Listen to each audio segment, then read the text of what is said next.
ஆதியாகமம் 2ஆம் அதிகாரம் 8வது வசனம்.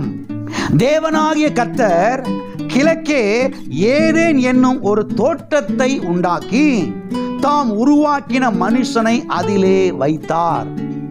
தாம் உருவாக்கின மனுஷனை எதிலே வைத்தார்? அவர் உண்டாக்கினாரே ஏதேன் தோட்டம். அந்த ஏதேன் தோட்டத்துல தாம் உருவாக்கின மனுஷனை கொண்டு வந்து என்ன செய்யறாருங்க? வைக்கிறாரு. எல்லாம் கவனிக்கிறீங்களா? தூங்குறீங்களா? இப்ப 10வது வசனம், 11வது வசனம், 12வது வசனத்தை வாசிக்கிறேன். எல்லாரும் நல்ல ஆழமாய் கவனிங்கள். தோட்டத்துக்கு தண்ணீர் பாயும்படி ஏதேனிலிருந்து ஒரு நதி ஓடி அங்கே இருந்து பிரிந்து 4 பெரிய ஆறுகளாய் ஆயிற்று. முதலாம் ஆற்றுக்கு பைசோன் என்று பெயர். அது ஆவிலாய் தேசம் முழுவதும் சுற்றி ஓடும். அவ்விடத்திலே பொன் விளையும். அந்த தேசத்தின் பொன் நல்லது.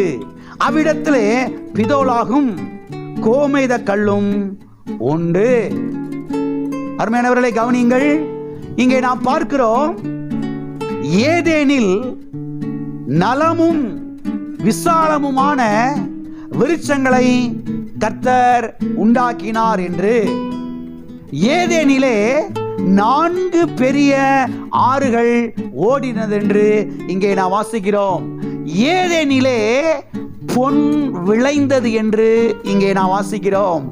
ஏதேனிலே முத்துக்கள், ரத்தின கற்கள், கோமேதக கற்கள், பிதோலகம் கற்கள் அங்கே என்ன செய்தது? இருந்தது என்பதை இந்த வேத பகுதியிலே நாம் வாசிக்கிறோம். சரி, இவ்வளவு எத்தனை பேருக்கு? இவ்வளவும் எத்தனை பேருக்கு? 2 பேருக்கு, ஆதாமுக்கு ஏவாளுக்கும். எனவே கர்த்தர் ஆதாமை தரித்திரம் நிறைந்த ஒரு இடத்துல கொண்டு போய் என்ன செய்யல? வைக்கல. ஐஸ்வர்யம் நிறைந்த ஒரு இடத்துல கொண்டு போய் ஆதாம் ஏவாளை வச்சாரு.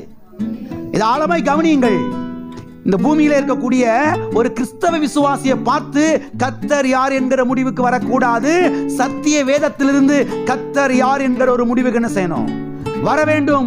முதல் மனுஷனாகிய ஆதாமை கர்த்தர் எப்படிப்பட்ட ஒரு இடத்துல வச்சாரு என்பதை கவனிங்கள். சத்திய வேதத்திலிருந்து தரித்திரம் பிடிச்ச ஒரு இடத்துல, தரித்திரம் நிறைந்த ஒரு இடத்துல, சாப்பாட்டுக்கே வழி இல்லாத ஒரு இடத்துல, கஞ்சிக்கே வழி இல்லாத ஒரு இடத்துல, அப்படிப்பட்ட இடத்துல கர்த்தர் ஆதாம் ஏவாளை வைக்கல. ஐஸ்வர்யம் நிறைந்த இடத்துல, எல்லா வளங்களும் நிறைந்த இடத்துல, எல்லாம் இருக்குது, எல்லாம் மிச்சம் இருக்குது.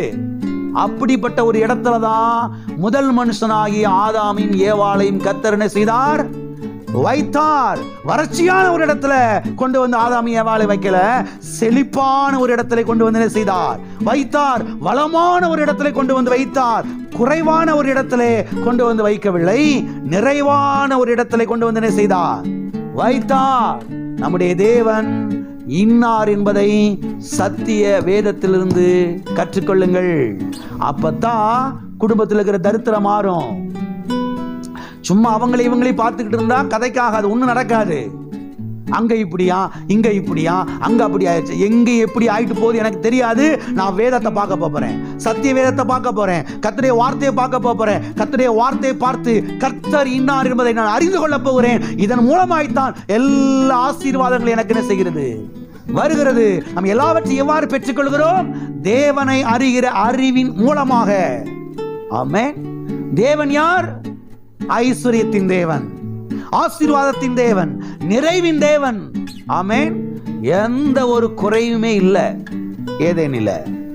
தேடி பார்த்தாலும் அங்க குறைவு என்ன செய்ய முடியாது, பார்க்க முடியாது. அப்படிப்பட்ட ஒரு இடத்துல கர்த்தர் ஆதாம் ஏவாளை என்ன செஞ்சாரு? வச்சாரு.